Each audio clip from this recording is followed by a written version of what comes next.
Kasus korupsi pembangunan Masjid Sriwijaya Jilid 2 dengan terdakwa Mukti Sulaiman Samo Ahmad Nasuhi balik lagi jalani persidangan di Pengadilan Tipikor Palembang. Juru agenda refleks atau jawaban jaksa penuntut umum atas pembelaan dari kedua terdakwa.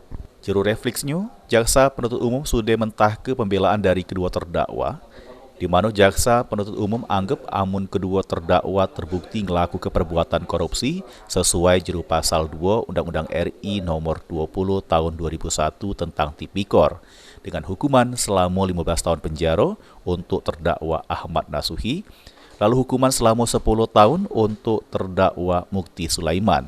Sudem itu, untuk terdakwa Ahmad Nasuhi dianggap sudem tidak kooperatif selama proses persidangan, sedangkan terdakwa Mukti Sulaiman sudah mengajukan ke justice kolaborator.